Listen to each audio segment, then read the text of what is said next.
pencipta. Tapi Yesus bukan sang pencipta. Justru dia mengatakan ada oknum lain yang menciptakan. Matius 19 ayat 2 itu tadi, Pak. Nah, mengenai wahyu itu yang ngaku di situ kan bintang timur.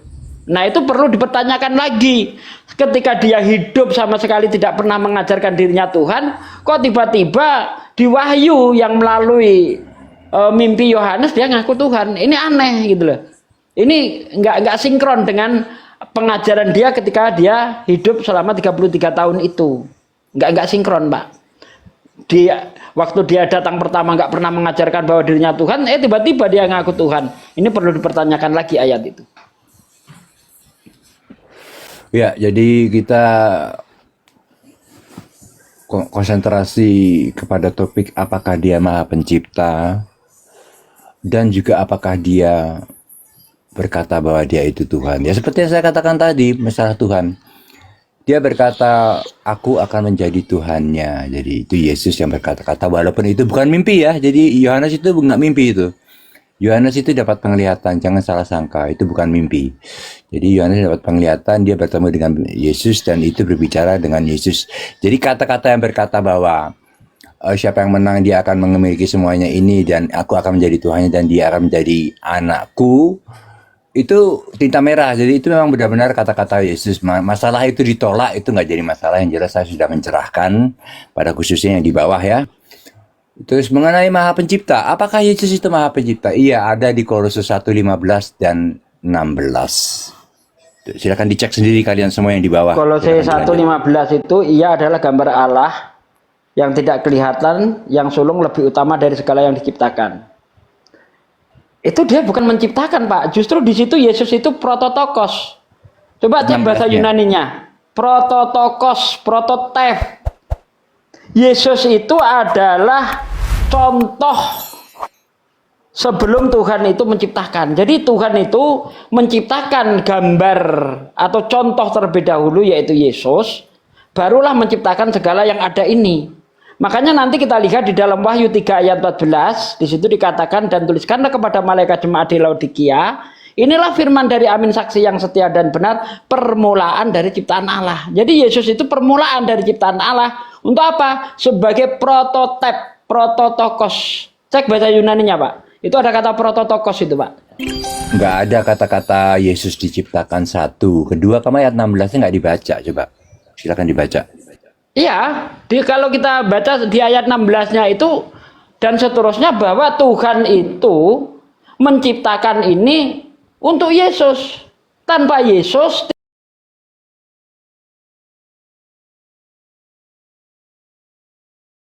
tidak Yesus. Tanpa Yesus tidak Yesus. Tanpa Yesus tidak ada yang diciptakan. Coba dicek.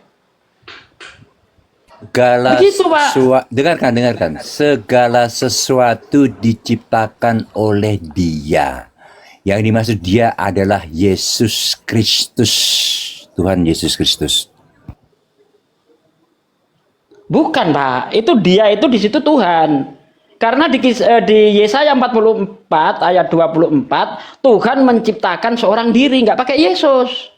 Jadi di situ, di Kolose 1 ayat 15-16 itu, ya, bahkan kalau Anda lihat di terjemahan lain, ya, itu di situ Allah di situ, Dia itu.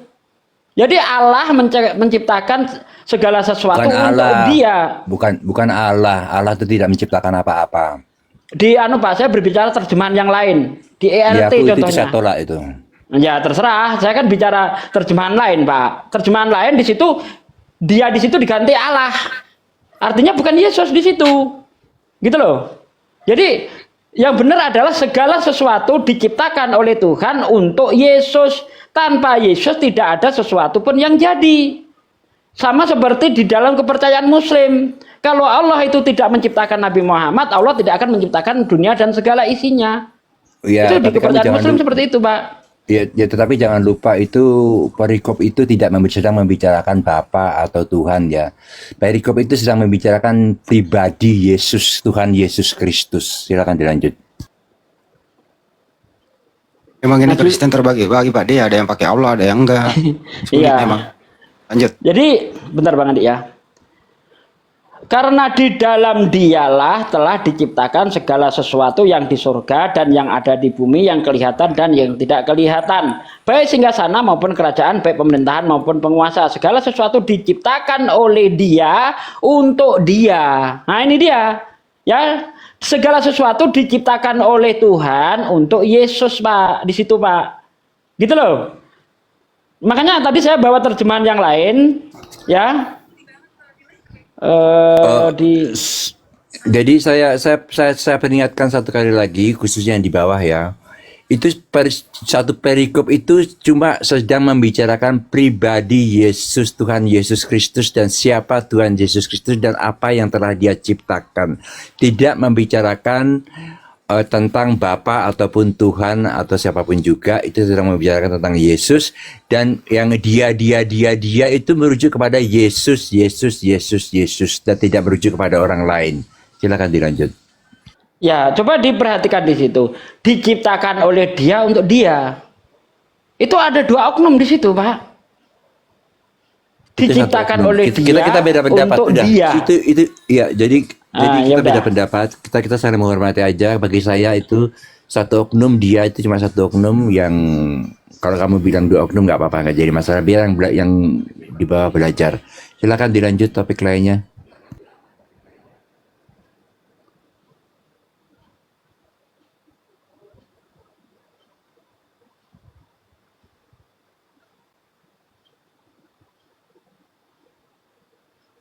Lanjut Pak De. Oh sepi. Ya, silakan tentukan topiknya aja. Gantian lah Bang Andi. Ya, ya belum lah. Saya ada masih kerjaan dikit. Pak De dulu sama Pak Denny. Ya, ini sedikit Pak ya. Saya baca yang versi Celeber ya. Di sini dikatakan melalui Dia Allah menciptakan segala sesuatu, baik yang di surga maupun yang ada di bumi, baik yang kelihatan maupun yang tidak kelihatan. Jadi Allah di sini yang menciptakan. Celeber nih, versi Celeber. Iya. Cek. Iya, boleh. Ya. Itu Anda saya benarkan masalah mengambil versi itu, tetapi itu bukan versi daripada Alkitab saya, yang mana Alkitab seperti itu saya tolak mentah-mentah gitu. Saya cuma pegang KJV dari situ aja. Silakan Ya. dilanjut. Ya sudah. Apalagi topiknya silakan. Bang Andi. Denny itu loh. Hah? Jadi sama Pak Denny itu loh, apa ya namanya? Mohon maaf Pak Denny, kok kalau diskusi itu kok soalnya lawannya adalah Bible-nya sendiri gitu. Pak Desugi mempertahankan Bible, saudara-saudara kita Kristen ini kok melawan data yang ada di Bible ya? Kenapa ya? Itu loh. Enggak apa-apa. Cuma gini aja. Jadi yang masalahnya itu begini loh. Kita itu sedang berbicara satu ayat, tetapi sumbernya berbeda, gitu. Jadi masalah itu sebenarnya. Saya mengambil sumber dari KJV, Pak Sugi sebagai contoh ambil sumber dari LAI. Nah itu bisa menjadi nggak nyambung jadinya, nggak apa-apa sih, nggak jadi masalah. Gitu. Itu problemnya sebenarnya di situ, bukannya Pak Sugi nggak ngerti atau gimana. Pak Sugi ngerti apa yang dia bicarakan, cuma kita beda kitab, kita membuka beda kitab, itu jadinya beda, jadi nggak nyambung sebenarnya sih. Silakan dilanjut.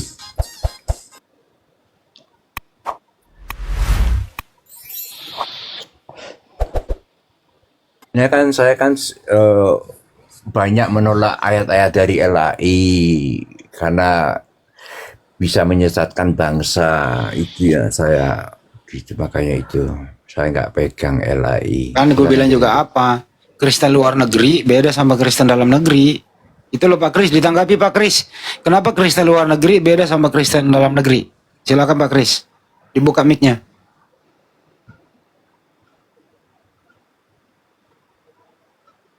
Pak Kris, ke-mute. Buka mic-nya dulu. Ke-mute. Ya. Ya, kalau itu tanya Pak Denny aja, Pak Denny lebih tahu. Kenapa Pak Denny bisa Pak Denny. beda? Pak Denny beda Kristen luar negeri sama dalam negeri. Ya salah satu penyebabnya ada pengaruh-pengaruh dari luar ya, dari bahasa-bahasa luar, semacam pengaruh-pengaruh dari bahasa-bahasa Arab yang digunakan di kitab LAI gitu. Itu juga bisa repot, itu bisa bikin bingung orang juga. Kalau di original teksnya kan nggak ada rangkuman bahasa Arab. Sebagai contoh itu aja lah salah satunya gitu. Itu yang bikin perdebatan tetap berlangsung di Indonesia kan karena itu. Karena penerjemah ini itu punya tujuan khusus. Dirubah semua bahasa asing yang ada di Bible itu cenderung seperti keislaman. Aduh, Agar kok laku. Pak Denny. agak noise. Pak Kris kayaknya yang noise. Iya Pak Dea. Betul ya Pak Dea. Gini loh, Ya. Bang Andi. Kalau menemukan satu terjemahan yang seperti itu, kita masih bisa pakai metode apa? Ditafsir pakai ayat yang lain. Ya contohnya itu tadi, Yesus mengatakan bukan dia yang menciptakan. Tapi di Kolose dipahami Yesus menciptakan, kan jadinya nggak sinkron, terjadi kontradiksi jadinya. Ya Matius 19 ayat 2. Di situ dikatakan, tidakkah engkau membaca dia yang menciptakan manusia sejak semula? Itu kan Yesus menunjuk oknum lain, berarti bukan Yesus yang menciptakan manusia. Lagi misalnya Yesaya 44 ayat 24, Tuhan menciptakan langit dan bumi seorang diri. Nah, berarti pemahaman yang benar Kolose 1 ayat 15 itu, Yesus adalah prototipe, gambar yang sudah diciptakan awal mula-mula, lalu dijadikan contoh untuk penciptaan berikutnya. Makanya di situ dikatakan prototokos dia. Tuh gambarnya Tuhan itu tadi, prototipenya Tuhan. Gitu loh, Bang Andi. Ya gini. Jadi kita jangan lupa ya ada dua ayat dukungan ini ya. Ayat yang berkata Bapa dan Aku adalah satu. Ayat yang kedukungan yang kedua itu apa yang dikerjakan Bapa itulah juga yang aku kerjakan. Silakan dilanjut. Nah, ayat itu Pak tidak berbicara tentang ketuhanan Yesus. Makanya itu konteks ayat itu kalau kita baca dari ayat 23 itu kan yang dipermasalahkan tentang Yesus ini Mesias atau bukan. Itu kan Yohanes 10, coba dibaca dari ayat 23 itu ketika Yesus berjalan-jalan di Serambi Salomo, orang-orang mengelilingi dia, lalu bertanya, berapa lama lagi aku harus menunggu? Katakan terus terang kepadaku, apakah kamu Mesias? Kata Yesus, untuk apa lagi aku katakan? Kamu tetap tidak percaya, tetapi setidaknya percayalah akan pekerjaan-pekerjaan yang aku lakukan. Nah, pekerjaan-pekerjaan Yesus inilah yang membuktikan bahwa dia ini siapa. Ternyata pekerjaan-pekerjaan itu menurut Yesus sendiri yang dia lakukan itu sebagai bukti bahwa dia utusan Tuhan. Mana ayatnya? Yohanes 5 ayat 36. Aku mempunyai kesaksian yang lebih penting daripada kesaksian Yohanes, yaitu pekerjaan-pekerjaan Bapa yang diberikan kepadaku supaya aku mengerjakannya. Pekerjaan itu pula lah yang bersaksi tentang aku bahwa Bapa yang mengutus aku. Nah, apa maksudnya aku dan Bapa adalah satu pekerjaan? Ayat 25, ayat 22. Apa kata Yesus? Banyak pekerjaan baik yang berasal dari Bapakku. Pekerjaan baik manakah yang sekiranya yang aku tunjukkan kepadamu sehingga kamu ingin melempari aku? Kata orang-orang Yahudi, bukan karena pekerjaan baik yang kamu tunjukkan kepadaku sehingga aku mau melempari kamu, tapi karena kamu ini manusia biasa saja menyamakan dirimu dengan Allah. Yahudi menuduh Yesus menyamakan dirinya dengan Allah. Sebenarnya orang Yahudi itu tidak masalah. Orang disebut Tuhan itu nggak masalah dalam keyakinan mereka. Ya, mereka itu hanya cari gara-gara saja supaya bisa membunuh Yesus. Makanya Yesus mengingatkan, ya padahal ini nggak masalah sebenarnya. Yesus mengingatkan kepada mereka, ayat 34. Cek kalau nggak percaya. Bukankah ada tertulis di dalam kitab Taurat kamu? Aku berfirman kamu adalah Allah. Bukankah yang tertulis di dalam kitab suci tidak dapat dibatalkan? Jikalau kepada mereka firman itu disampaikan disebut Allah. Jadi maksud Yesus itu di dalam kitab Taurat kamu ada loh orang dijadikan Allah. Kenapa kamu nggak protes? Ketika aku berkata aku dan Bapa adalah satu, kamu protes. Sementara orang-orang selain aku di dalam kitab perjanjian lama juga disebut Allah seperti Musa, Keluaran 7 ayat 1. Betul. Makanya di ayat selanjutnya, ayat 36 apa? Masihkah kau mengatakan dia menghujat Allah karena berkata aku ada Allah, anak Allah? Kan begitu. Betul enggak ayatnya itu? Saya nggak perlu baca Bible. Betul enggak itu? Masihkah kau mengatakan menghujat kepada dia? Betul, Pak Suki. Karena berkata aku adalah anak Allah? Saya nggak menyanggah, silakan dilanjut. Ya itu tadi. Jadi maksudnya aku dan Bapa adalah satu, bukan satu hakikat, bukan satu pribadi, tapi satu pekerjaan. Karena orang-orang yang menyampaikan firman Tuhan juga disebut Tuhan. Keluaran 7 ayat 1, Mazmur 82 ayat 6. Bahkan Paulus sendiri mengatakan apa di dalam 1 Korintus 8 ayat 6? Meskipun kita tahu banyak Tuhan baik di surga maupun di bumi, tapi bagi kita hanya ada satu Tuhan saja, yaitu Bapa, dan satu Tuhan, yaitu Yesus.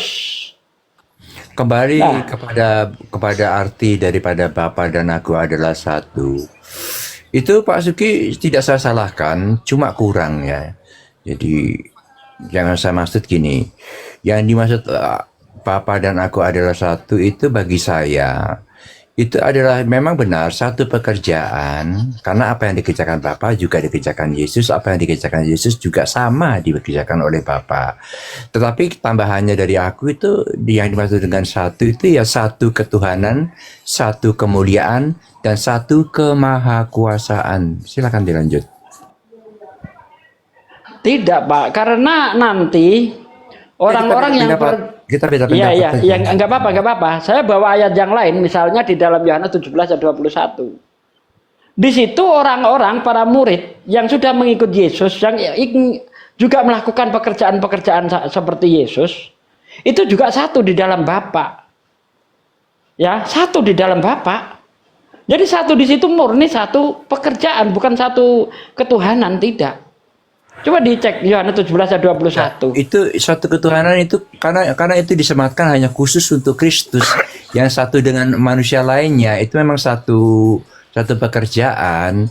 Tetapi khusus pada Yesus itu ya karena ada ayat yang mengatakan Yesus itu maha mulia, Yesus itu maha kuasa, itu Yesus itu Tuhan. Ya itu yang saya sematkan. Kenapa? Yang dimaksud satu itu seperti itu karena ada ayat yang pendukungnya juga gitu loh. Tetapi untuk manusia biasa kalau hanya satu pekerjaan itu saya setuju. Tetapi kalau kita bicara kemahakuasaan itu khusus disematkan kepada Tuhan Yesus Kristus. Silakan dilanjut. Oke. Jadi jangan memaknai apa yang dikatakan Yesus itu secara harafiah. Karena Yesus berkata dalam Yohanes 16 ayat 25, semuanya ini aku katakan kepadamu dalam perumpamaan. Tetapi ada saatnya nanti aku akan berkata terus terang kepadamu, memberitakan tentang Bapa. Jadi selama Yesus hidup itu, ketika dia berbicara tentang ketuhanan, masalah teologi, semuanya perumpamaan yang dia sampaikan. Ketika Yesus berkata aku dan Bapa adalah satu, tidak bisa dipahami secara harafiah. Ternyata itu maknanya juga kias. Kenapa Yesus itu dikatakan satu dengan Bapa? Karena Yesus melakukan pekerjaan-pekerjaan yang dilakukan Bapa.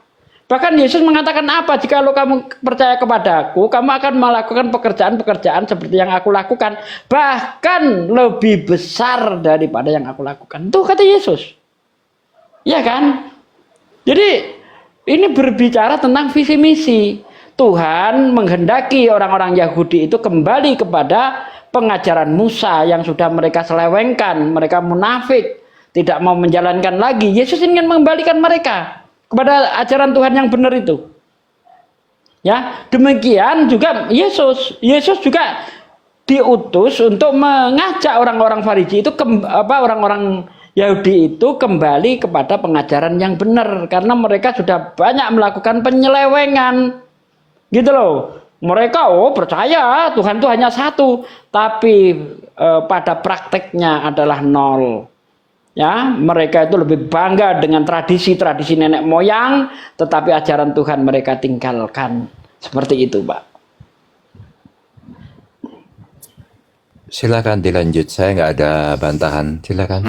Kalau saya boleh tambahin dikit bahwa kalau Anda boleh membaca dari Yohanes 5:26 itu, Yesus dan Bapa itu mempunyai hidup sendiri-sendiri. Betul ya Pak De ya? Yohanes 5:26 ya.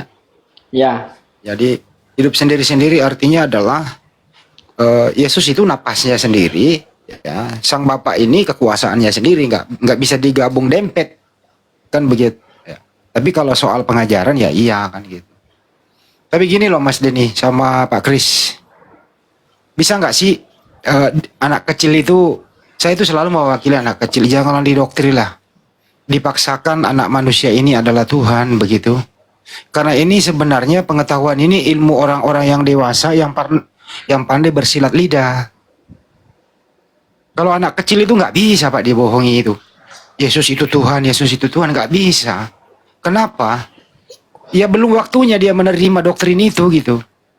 Akhirnya apa sekarang yang terjadi? Setiap ditanya masalah konsep ketuhanan, pendeta itu pertanyaanmu itu anak SD gitu. Bang Sugi. Jadi semakin berumur seseorang pendeta maupun apapun itu, semakin berkelit muter-muter menjelaskan Yesus itu Tuhan. Sampai kapanpun, Pak Denny, Pak Kris, tidak bisa dijelaskan secara logis Yesus itu Tuhan, nggak bisa. Karena memang bukan Tuhan. Itu aja intinya. Kenapa demikian? Karena dia ada di muka bumi kok, dilahirkan oleh seorang ibu. Terus doktrinnya adalah, ya memang karena dia manusia mengosongkan diri, Filipi 2, mengambil rupa seorang hamba. Nah ini kan argumentasi yang membodohi anak kecil, mematikan akal sehat loh ini Pak. Bener Pak Denny, jangan ketawa, bener. Mematikan anak kecil itu akalnya, tolonglah. Hindarkan Pak Denny, tolonglah kalau Pak Denny udah terlanjur, Pak Denny dan Pak Kris terlanjur udah berumur begini, tolonglah anak-anak kecil di rumah janganlah. Terlanjur Pak Denny ajari anak kecil, anakku, ponakanku, Yesus itu anaknya Maria, utusan Tuhan. Tapi Bapak ini udah terlanjur tua, ya nggak apa-apa lah bawa mati. Tapi generasi berikutnya itu loh maksud gua. Ya Pak Denny ya sama Pak Kris ya, tolong jangan sampai anak kecil terlalu jauh dibohongi begitu. Kalau Anda udah biasalah berkelit bersilat tidak siksa kiri kanan, akhirnya kan jadi mainan kami 24 jam di sini. Itu Pak Kris sama Pak Denny, makasih. Bang Hani, terima kasih. Ya, tadi saya mau tanggapi Bang Sugi ya, Bible berjalan ya. Saya dengar tadi menurut pendapat dari Bang Sugi bahwa Yesus itu ingin mengembalikan orang-orang Yahudi kepada Taurat. Ya, karena mereka sudah menyimpang dari Taurat. Saya tidak setuju dengan itu. Yesus itu tidak mengubah Taurat. Dia membawa perjanjian yang baru. Ya. Dia menggenapi Taurat, artinya menambah dengan satu lagi, yaitu perjanjian baru. Taurat adalah, hukum adalah suatu perjanjian antara yang menganut dan yang membuat hukum itu. Yahweh ya dengan melalui Musa dan 70 orang tua-tua membuat satu hukum tertulis, namanya hukum Taurat. Dan bangsa Yahudi ya sudah menyatakan secara lisan di Gunung Sinai bahwa mereka akan mematuhi, akan hidup menurut hukum Taurat. Ya, hukum tertulis. Tapi Ketua Ulun kok membatalkan begitu? Yesus tidak membatalkan, tidak membatalkan karena ketika Yesus oke ya, saya komentari ya. Murid dari orang-orang Yahudi yang meninggalkan Taurat. Ini jaringan saya yang jelek. Udah ada poinnya Pak Kripto, ditanggapi dulu ya Pak Krip. Oh, kayaknya jaringan saya nih kena nih. Apa? Halo. Iya Pak De, kenapa? Saya nggak apa-apa. Enggak, maksud saya Pak De akan menanggapi karena Jaringan saya nggak bagus ya? kedengeran Pak De, kedengeran. Oh Pak De nggak dengerin kita. Lagi jelek jaringan Tidak saya. mengutik Taurat ya, tidak mengganti, tidak menggeser titik koma. Dia membawa perjanjian yang baru. Dia mencari domba-domba yang keluar dari hukum Taurat, domba-domba yang hilang dari Israel dari hukum Taurat. Mereka yaitu murid-murid Yesus yang dipilih, yaitu 12 murid pertama dan 70 murid yang berikutnya, ya. Jadi dia Oke Pak ya, saya komentari Pak ya. bukan Biar nggak suatu terlalu panjang hukum. ya. Ya. Pak Krip biar ditanggapi Pak De dulu ya Pak Krip. Oke, kalau silakan. begitu Anda menganggap Yesus itu bohong. Karena Yesus sendiri menjelaskan di dalam Matius 23 ayat 2, di situ apa kata Yesus? Orang-orang Farisi dan orang ahli Taurat, orang Saduki, itu mereka hanya mengajarkan hukum Taurat, tetapi tidak menjalankan. Salah saya di mana ya? Ketika Yesus ngomong begitu, berarti menurut Yesus orang Yahudi sudah tidak taat lagi. Mereka hanya mengajarkan saja. Coba dicek Matius. Maaf ya. Bentar Maaf Bang, ya. jangan dipotong dulu Bang. Jangan dipotong Bang. Jangan dipotong dulu Bang ya. Ya, di dalam Matius 23 itu Anda baca deh. Di situ sangat jelas kok, ya, bahwa mereka itu hanya mengajarkan saja tetapi tidak menjalankan. Makanya ketika mereka berdebat itu, Yesus orang Yahudi itu berdebat, apa? Kamu ini tidak mau menuruti perintahku. Coba dibaca Yohanes 8 deh, dari ayat 34 sampai seterusnya itu kan terjadi perdebatan itu. Memang Yesus itu ingin mengembalikan orang-orang Yahudi kepada aturan Taurat yang benar. Yesus datang bukan untuk membawa ajaran baru. Nggak pernah Yesus ngomong dia datang membawa ajaran baru. Aku datang bukan untuk melenyapkan hukum Taurat dan kitab para nabi. Aku datang untuk menggenapinya. Bahkan ketika menunjukkan syarat-syarat masuk surga, itu tetap mengacu kepada hukum Taurat. Contoh, di dalam Matius 7 ayat 21, bukan setiap orang yang berseru kepadaku, Tuhan, Tuhan, akan menduduki kerajaan surga, melainkan mereka yang menuruti kehendak Bapa yang di surga. Apa kehendak Bapa di surga itu? Ya 10 hukum Taurat dan semua yang tertulis di dalam kitab para nabi itulah. Nah, orang Yahudi sudah menyimpang. Makanya ketika terjadi percakapan ketika Yesus dan para muridnya itu diundang makan, para murid tidak cuci tangan. Apa kata Yesus?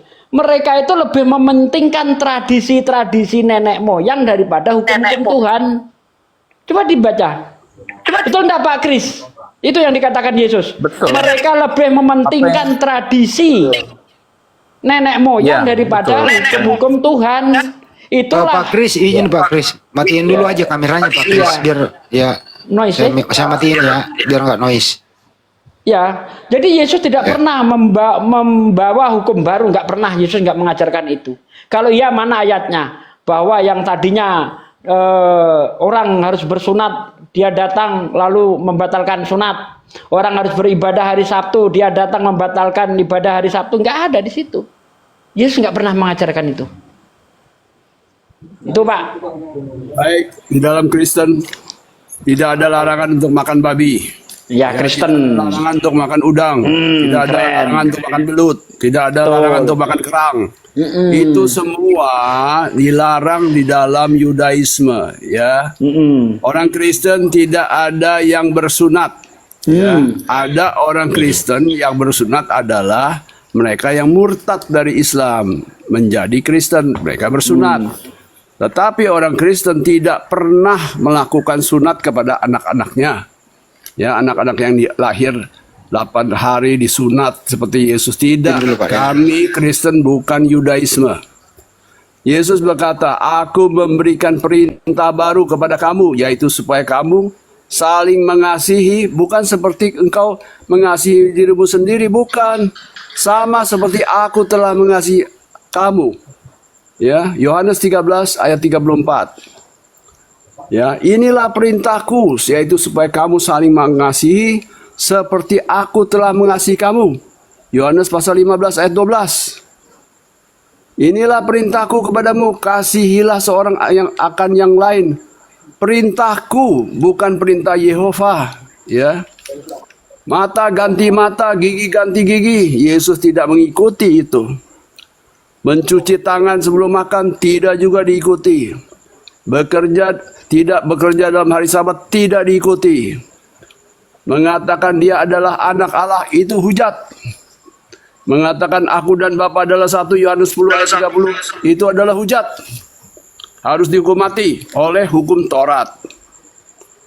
Taurat dengan dua loh batu beda, ya.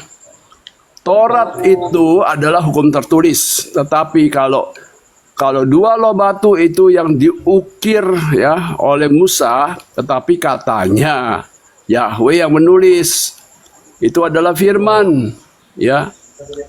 Di dalam Kisah 34 ayat 1, Yahweh mengatakan aku akan menulis. Ya, tetapi Musa memahat. Ya, di dalam Kisah 34 ayat 27, berfirmanlah Yahweh kepada Musa, tuliskanlah segala firman ini. Ya, tapi di Kisah 34 ayat 1, Tuhan atau Allah dia mengerjakan melalui agen, ya, tidak langsung melalui Oke, malaikat. Pak Krip, melalui aku mau nanya Pak Krip. Pak Krip, Ya, aku mau ya. nanya, hukum Ya. Taurat itu, fungsi hukum Taurat untuk Kristen itu A berfungsi, B tidak berfungsi. Tidak berfungsi, ya. Terima kasih. Kami Kristen hidup bukan untuk Taurat, ya. Ketika itu domba-domba yang hilang dari Israel itu adalah mereka-mereka yang tidak mau lagi hidup dalam Taurat. Mereka ikut Oke, Yesus. saya komentari ya, Lanjut. Bang. Lanjut, Pak De. Apakah ketika Yesus bawa perjanjian baru Taurat itu masih ada? Masih ada. Oke, gantian Pak, gantian Pak. Pak Sampai Kripto, pemerintah gantian. Roma menguber-uber itu semua. Aduh. Ya, Taurat. Bahkan Yesus Tunggu punya dulu murid Pak juga Krip, ini diuber-uber. gilirannya Pak Desugi, Pak Krip. Gantian ya Pak Krip. Iya. Oke, lanjut Pak De. Justru ketika saya mendengar pernyataan Pak Krip, justru menunjukkan bahwa Kristen itu beda dengan Yesus. Dia mengatakan nggak ada Kristen sunat, nggak ada Kristen nggak makan babi, ya kan? Justru ini menunjukkan perbedaan antara ajaran Kristen dan ajaran Yesus. Yesus tidak pernah mengajarkan itu semua seperti yang saya katakan itu tadi. Bahkan Petrus di dalam Kisah Para Rasul 10 ayat 10 itu ketika dia dinampakkan sebuah kain yang di dalamnya ada binatang-binatang yang haram itu, apa kata Petrus? Oh tidak Tuhan, aku tidak pernah menajiskan diriku. Aku tidak pernah makanan-makanan yang dinajiskan. Nah, itu bukti bahwa ajaran Yesus tidak membawa manusia kepada ajaran Kristen. Contohnya Petrus. Kalau memang Yesus itu pernah mengajarkan jangan sunat, ya, makan babi, tentu Petrus sudah melakukan. Tapi Petrus tidak melakukan. Bahkan dia mengatakan apa? Oh tidak Tuhan, aku tidak pernah menajiskan diriku. Nah, itu yang diajarkan oleh Petrus, toh. Jadi komentar Anda justru memperkuat argumen saya bahwa ajaran Kristen bukan ajaran Yesus. Begitu.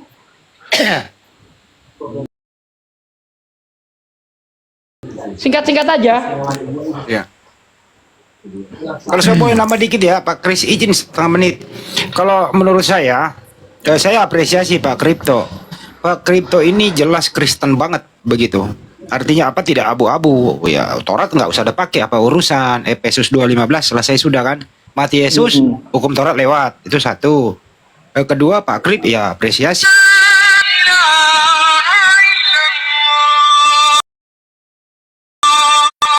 Waduh, lagi kenapa jadi belengsi? Sebentar, ya udah. Berbeda sama Kristen pada umumnya abu-abu. Sebagaimana pendeta-pendeta kita dengarkan ya bersama. Kita sudah tidak dihukum Taurat lagi dengan Efesus 2:15, tapi kami masih pakai hukum sipil upacara seremonial. Ya masih pakai. Abu-abu mereka Pak Krip. Masih ada upacara sipil yang dihapus itu bebas makan babi, nggak usah sunat, nggak usah sujud, nggak usah bersuci, nggak usah buka sepatu, masuk ke sinagog itu yang dirubah. Bikin acara baru, masuk gereja pakai sepatu, bebas segala-galanya begitu. Itu loh Pak Krip. Jadi mereka ini masih abu-abu, beda sama Pak Kripto. Jujur, Taurat no, hukum baru yes, Paulus is the best menurut Pak Kripto. Begitu dong Pak Kripto. Terima kasih Pak Kripto. Lanjut. Terima kasih Bang Andi, bukan kenal saya hari ini ya, udah lama ya. Oke, jadi Yesus membawa perjanjian baru. ya, Yahudi yang murtad dari hukum Taurat, mereka juga nggak biasa makan babi, ya kan? Tapi mereka tidak makan babi bukan karena dia taat kepada hukum Taurat lagi, bukan, karena mereka udah biasa nggak makan babi. Kayak murtadnya Islam ya, dari Islam masuk ke Kristen, mereka tetap nggak makan babi karena mereka biasa hidupnya tidak makan babi, gitu. Tapi mereka bukan lagi turut kepada hukum Islam, gitu. Banyak kan. Tapi yang Pak Kripto murtad. izin saya potong. Kalau yang persoalan Pak Kripto, izin ya Pak Dek. Yang persoalan Pak Kripto, kalau ada murtadin itu, dia harus sambung kulupnya. Soalnya kalau dia disunat, menurut Galatia 5 nomor 2, jika kamu menyunatkan dirimu, Kristus tidak berguna bagimu. Jadi murtadin ini dari Islam misalnya ke Kristen, lo harus sambung kulup dulu supaya Yesus berguna. Ingat Pak, Galatia 5 nomor 2 berbahaya buat Anda semua yang murtadin. Makasih. Ya, jadi begini ya. Nyambung kulup, mesti cari dokter ahli ya untuk nyambung kulup ya. Ya, jadi kata Daging ayam Pak, tapi jangan salahkan kalau tubuh bulu ayam. Iya. Jadi kalau Paulus bilang yang udah sunat, udah jangan diapa-apain katanya. Ya. Jadi Yunani, orang yang kafir sama orang yang bekas Yahudi itu kumpul di dalam ajaran Yesus Kristus. Mereka tidak lagi Yunani, tidak lagi Yahudi. Mereka itu adalah orang baru, ya. Orang baru, tidak lagi menyebut kafir atau orang-orang yang hidup dalam hukum Taurat, gitu. Dan ingat ya, Yehova itu bukan Bapa, ya. Yesus tidak pernah menyebut Yehova, ya. Jadi Yudaisme is Yudaisme, Christianity is Christianity. Ya. Kita orang Kristen itu tidak bersandar kepada hukum Taurat, ya. Kalau kita tidak mau membunuh orang, tidak mau menipu, bukan karena kita taat kepada hukum Taurat, bukan. Karena kita ikutin Yesus. Kita belajar dari Yesus, bukan karena belajar dari Musa. Ya. Kalau sejarah, ya, Yudaisme itu sejarah latar belakang, ya. Apakah kita sudah jadi republik terus menghapus sejarah kita waktu dijajah Belanda? Oh tidak, ya.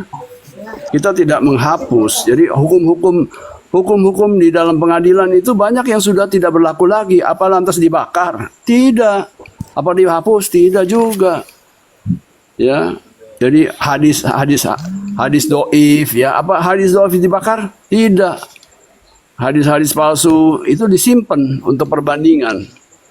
Yang meragukan, begitu Bang. Oke, terima kasih. Saya senang dengan Bang Hadi dan Bang Sugi. Om Kris bisa menanggapi mungkin Om Kris, karena Om Kris tidak makan babi nih. Kristen juga, gimana ini? Pak Kris juga enggak, orang Advent dia. Iya, nggak makan babi kan? Enggak. Saya justru vegetarian, enggak makan daging. Ya. Ya, jadi kalau mengenai Taurat ya, mengenai hukum Allah ya. Nah gini 10 Pak Kris, perintah. hukum Taurat, menurut Pak Krip, hukum Taurat itu tidak berlaku buat Kristen. Kalau Pak Kris berlaku atau tidak?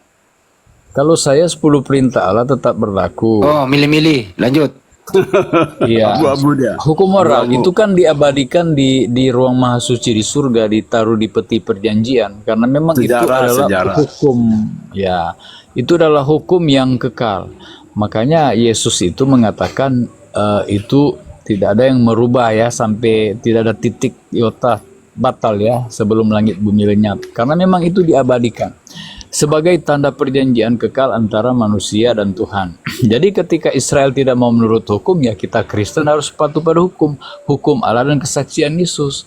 Nah makanya kedua-duanya, makanya Paulus itu mengajar kita untuk tidak hanya percaya Yesus, tetapi kita juga harus patuh pada hukum Allah.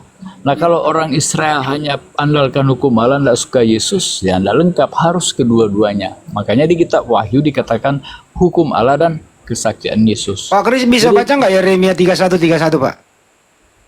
Sampai 32 nih. Saya tidak pegang Alkitab. Ya di situ hukum Taurat itu Pak, perjanjian baru untuk Bani Yehuda, untuk Bani Israel, menggantikan ajaran-ajaran nenek moyang mereka. Jadi hukum Taurat itu Pak, perjanjian baru untuk Bani Yehuda, Bani Israel, bukan untuk Kristen Pak, begitu Pak.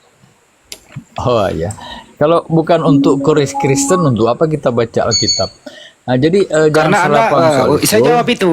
Karena nempel di kitab Anda oleh Septuagint, diterjemahkan, dijadikan apa ya, bungkus untuk menutupi ajaran pagan.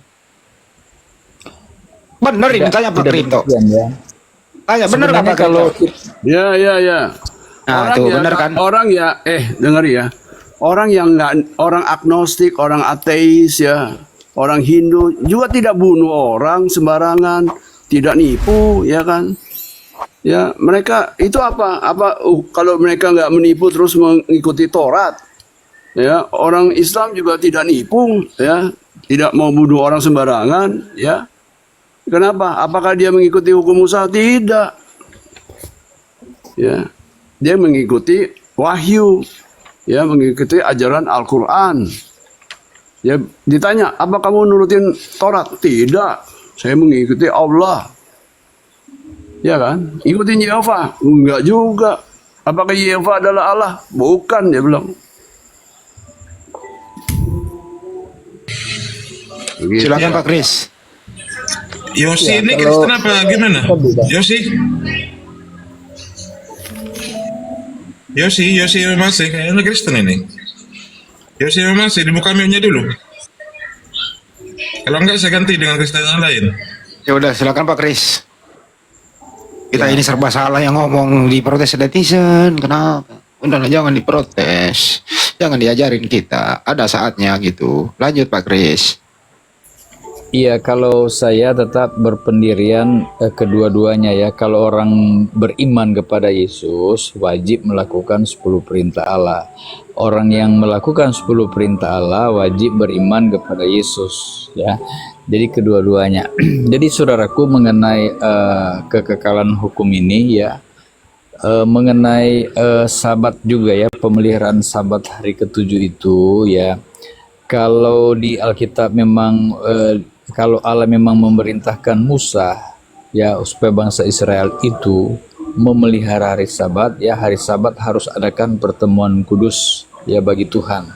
Nah, itu memang suatu ketetapan yang permanen karena Tuhan Yesus pun di Perjanjian Baru ya, Lukas 4:16. Itu untuk Bani Israel Pak Kris. Salah. Saya bicara dulu, nanti Anda bantah kalau Anda tidak, kalau Anda beda dengan saya ya. Aduh, sudah ribut ini, ada musik. Jadi kalau dikatakan hukum Allah untuk Bani Israel, ya itu pendapat Anda ya.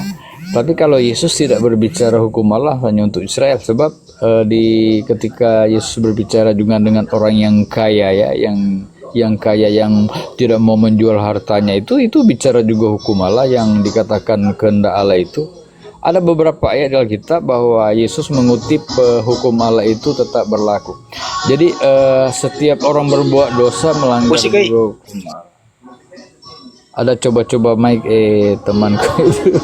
Pada musik. Menjauh dulu Pak Kris. Ada musik Pak Kris, ini live YouTube Yes. juga. Ya, Makanya saya mute dulu. kita copyright. Nah. Pak D, ini ada keraguan nih mereka ini. Pak Kris masih pakai hukum Taurat tapi dipilih-pilih. Pak Kripto no way. Gimana ini kok jadi begini gitu loh. No way. Bukan my way. No way ya. Bukan my way. No way. Si Ya Abu memang kan Suja. kalau kita Ya, membaca sorry. dengan baik gitu ya. Pak Kris, kita baca aja Yeremia 31. Hukum Taurat untuk Bani Israel. Kalau Nabi Musa, Bani Israel, Yesua, Amasya, Bani Israel kan begitu. Nggak ada hubungannya hukum Taurat dengan Kristen, Pak. Cuma tetap dipasang di situ. Perjanjian baru Yudaisme itu dijadiin perjanjian lama. Terus diisi lagi dengan perjanjian baru yang berbahasa Yunani gitu loh. Ini baru disulap menjadi lama supaya dia punya baru adalah Yunani itu. Jadi kok jadi begini banget gitu. Saya maunya itu Kristen gitu ya. Pakai jati diri saja, nggak usah terlalu ke Yahudian, apalagi ke Islaman. Ya tercerminkan aja bahwa ajaran Anda itu dari Roma, bahasa Yunani, clear kan? Ya. Nah itu Pak Krip, nggak usah ke Yahudian sama keislaman deh. Anda coba ke sana mengajarkan Kristen kan kita bisa lihat fenomenanya, mulai dari anak kecil sampai orang dewasa kan ada yang ngeludahin, ada yang nggak enak kan dilihat. Kan gitu Pak.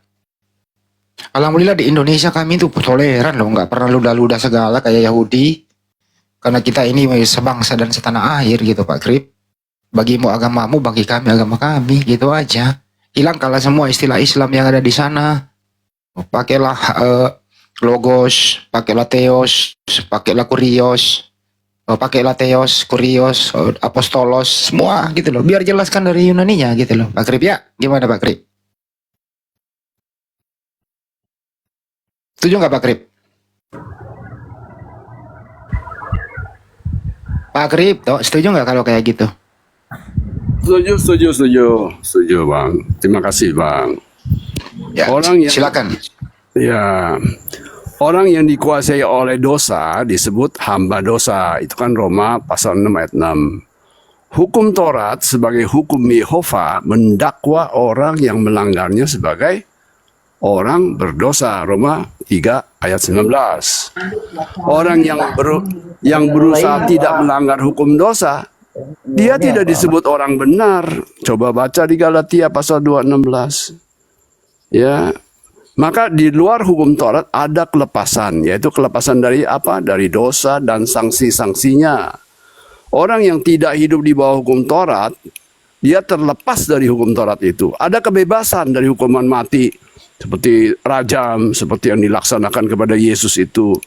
Ya, kebebasan ini diberikan oleh Kayafas yang berkata kepada para pemimpin Yahudi pada masa itu, daripada seluruh bangsa Yahudi binasa, lebih baik satu orang Yesus Kristus yang mati dirajam demi bangsa kita. Iya kan? Jadi Yesus itu membawa orang keluar dari hukum Taurat. Hukum Taurat tidak berarti hukum Taurat dibatalkan, bukan. Sampai beberapa tahun ya, hukum Taurat tuh jalan terus. Ya, orang Kristen jalan terus. Akhirnya dihancurkanlah perlengkapan daripada hukum Taurat, yaitu bait Allah. Bait Yehova itu dihancurkan. Tinggal puing, tinggal tembok ratapan. Di mana Yahudi itu goleng-goleng, golang-geleng di tembok ratapan itu. Dia nggak bisa jalanin hukum Taurat. Karena ada namanya berapa macam tuh korban ya, melakukan korban ini, korban itu. Nah itu kan mesti ada bakar korban kan nggak bisa di pasar, nggak bisa di lapangan terbang. Itu mesti ada baitnya, ada caranya, ada tata caranya. Ya sekarang orang Yahudi nggak bisa jalanin hukum Taurat, cuman kenang-kenangan aja. Ya. Ya, saya setuju dengan ini Pak Kripto. Sebentar ya Pak Robert. Saya setuju dengan Pak Kripto ya, bahwa Kristen sebaiknya memang nggak usah lah ke Taurat-Taurat segala, apa hubungannya sih? Bukankah agama Anda itu kan Kristen? Nongol sesudah Yesus nggak ada toh? Tokoh pendirinya kita tahu kan, di Antioquia siapa yang setahu lamanya di sana? Paulus gitu. Terus ya berbahasa Yunani.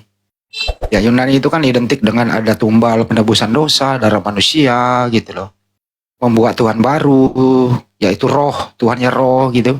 Terus kemudian membuat liturgi keagamaan yang baru, cara ibadah yang baru gitu.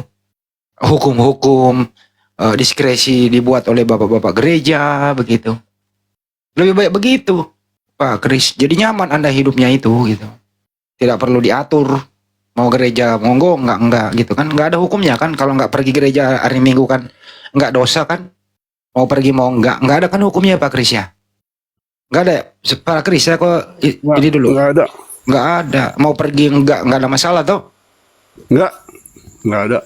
Cuman dianjurkan sering kumpul-kumpul supaya areng ya. Kalau areng itu lepas dari areng lainnya tuh lama-lama dingin ya. Kalau areng kumpul sama areng jadi panas buat nyate, buat masak. Pak Kris paham nggak apa namanya kebiasaan lama ya sebelum peradaban Yesua Masya ada itu? Pak Kris tahu nggak bahwa ada itu penyembah roh gitu loh. Abang tahu nggak dari mana asalnya itu penyembah roh? Pak Kris tahu? Kalau Pak Kris nggak tahu itu kan dari pagan Yunani. Mereka memang dewa-dewa roh-roh itu. Makanya Ini kalau Pak saya dengar itu agak gimana gitu. Bang Menyembah Andi, roh. Iya. ini Pak Kris tuh yang mana ya Pak Kris? Sorry Pak Aku kan Kripto. Sorry Pak Kripto, oke. sorry. Oh, saya bingung nih. Ya, terus. Paham kan Pak Jadi Kripto gimana? ya bahwa penyembah-penyembah roh itu datangnya dari mana Pak Kripto? Penyembah roh, Mm-mm. penyembah Tuhan Anda kan roh. penyembah bukan. Jadi gini, Allah itu roh, Bapak itu, bukan Bapak Allah. itu. Bapak itu ya oke deh, lebih tepat ya. Iya. Bapak itu roh. Nah, Ya, itu bukan roh kan. Bapak punya roh. Iya, roh itu penuma. Penuma tuh nafas. Penuma itu bisa roh. Penuma itu bisa setan, jin, makhluk halus. Jadi baca tuh strong concordance ya. Homonim, satu kata punya banyak arti tergantung pada kalimatnya, kepada konteks Kalau yang mau Bapak di- diterjemahin Tuhan Anda roh itu apa ya? Maksudnya roh. Roh itu adalah Tuhan ya, Tuhan roh. Kalau ajaran kita orang Kristen itu nafas juga disebutnya pneuma. Ya, jadi susah Iya, roh itu ya. roh itu kekuatan yang menghidupkan kan gitu. Begini, Spirit yang menghidupkan kan gitu. kita kan terdiri dari 3 ya, jiwa, suha, roh, pneuma. Enggak khusus ke Daging. Bapak aja ya itu. Tuhan Anda kan roh, Bapak itu roh gitu kan. Bapak itu roh, ya tidak kelihatan, Ya, itu. maksudnya begitu. Roh itu tidak kelihatan. Tidak seorang pun pernah melihat Bapak, ya. Apa kata bedanya Yesus. Pak Kris roh Bapak itu dengan roh manusia? Bedanya apa? Kalau disebut roh Bapak, itu rohnya Bapak atau Bapak punya roh, itu salah sekali. Bapak itu roh, ya. Kripto itu uang, sama kripto itu punya uang itu beda. Kripto bukan uang. Ya itu tapi kan main kripto kata-kata punya doang, uang. Pak. Itu kan main kata-kata Bukan, doang artinya. bahaya. Ini loh, di Al-Quran itu ada surah Az-Zumar, ya, pasal 39 ayat 18. Coba baca, buka tuh. Itu ayat yang saya paling suka. Ya, bukan ayat Kenapa lu kursi. pakai? Kenapa? Di situ 39 ya, Pak? Orang-orang 39:18. Ayo bacain. Saya punya 2 handphone. Ya. Jangan sembarangan mengambil makna ya. Ya, Az-Zumar. Saya itu pembaca Al-Quran. Terus kenapa apa hubungannya ke sana Pak Kris? Pak Kripto. Ini hubungannya gini ya.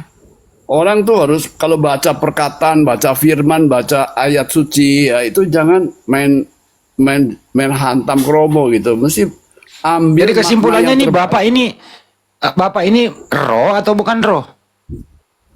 Bapak itu roh. Ya udah cukup. Bukan Bapak punya roh. Bapak itu Iya, roh. Bapak itu Nih, roh. dengar nih. Nah, pertanyaannya apa Nih. bedanya roh Bapak dengan roh manusia? Tunggu, apa? Apa bedanya roh Bapak dengan roh manusia? Bapak itu, kalau roh Bapak kan rohnya Bapak, ya nggak bisa dipakai. Mesti Bapak itu adalah roh, ya. Bapak itu adalah roh. Manusia itu bukan roh. Manusia itu Tapi di punya roh. dalam diri manusia ada roh yang menghidupkan, Pak. Ya, betul, tepat. Jadi Nah, pertanyaannya di dalam diri apa bedanya roh dalam diri manusia dengan roh Bapak itu? Sama atau beda kan gitu? Jadi si Bapak Bilang ini aja sama Pak, udah cukup. nggak sama. Si Bapak ini Oh, iya. Bedanya meniupkan apa? roh. Bedanya, roh yang diberikan oleh Bapak itu menghidupkan, menciptakan manusia dari tanah. Kalau nggak dia tiupkan nafas atau pneuma ke tanah yang Bang dia Arif kalau ada bentuk Bang Juma itu, di Jamak. nggak jadi Bang Juma manusia. Aku mau diajak ke Bang Juma ngapain? Introduksi dulu. Enggak, Bang Juma mau naik. Jangan, Bang Juma naik, gua ditendang sama dia. Enggak. Nih dengerin ya. Nih ayat saya suka nih, dengerin. Nih. القول فيتبعون أحسنه Nggak boleh. أولئك Pak rekaman Pak, kena copyright kalau rekaman. Iya, nyambung ke YouTube masalahnya, Bang Chris. Iya. Kalau suaranya indah, merdu, didengar enak, hati tidak adem. Ini. Jangan. أفمن حق عليه Nih, dengar. Kan rekaman Pak, nggak bisa itu copyright boleh. Pak. Nggak Itu boleh, hak cipta nggak boleh. orang. Kena YouTube Pak, hak cipta orang begitu. Yo gitu ya, sorry deh. Jadi begini, di dalam Az-Zumar ayat 18 ya. Aladina yastami unal kaula fayatabi una ahsana. Ulaika aladina ada hadahumullah wa ulaika hum ulul albab. Oke ya. Yaitu mereka yang mendengarkan perkataan lalu mengikuti apa yang paling baik di antaranya. Artinya makna yang terbaik diikuti. Ya, jangan makna yang jelek, makna yang samar-samar, makna yang asumsi-asumsi, ya kan? Mereka Kan di situ disuruh berakal sehat Pak Krip, disuruh berakal sehat loh. maka mereka itulah orang-orang yang telah diberi petunjuk oleh Allah dan mereka itulah ulul albab. Apa itu ulul albab? Dalam kurung orang-orang yang mempunyai Yang berakal sehat Pak. Iya. Jadi kalau Emang Pak baca-baca Krip ayat Pak Krip udah sehat Pak akalnya. sehat, alhamdulillah. Ya kalau jadi sehat Pak. Kalau sehat Pak ya nggak mungkin lah Bapak menyembah roh. Iyalah, aku tidak menyembah, ya. Aku tidak bersujud, ya. Aku menyebut Yesus Tuhan aja, Tuhan yang Maha Kuasa dia marah. Kalau saya menyebut Yesus Kurios dia senang, dia ketawa, ya. Begitu. Jadi kita harus menempatkan yang benar, gitu loh. Kalau saya menganggap dia Tuhan, nggak usah pakai sujud-sujud ya, nggak usah cium-cium tangan. Coba si putra mahkota Arab tuh ya, dicium tangan dia tarik. Dia nggak mau lagi model-model begitu. Kalau kasih tangan, nggak pakai cium-cium gitu. Nggak boleh berlebih-lebihan. Ya sekarang kembali ke topik Pak, yang kemana-mana. Ya. Jadi betul ya Oke. Pak ya? Ya betul ya.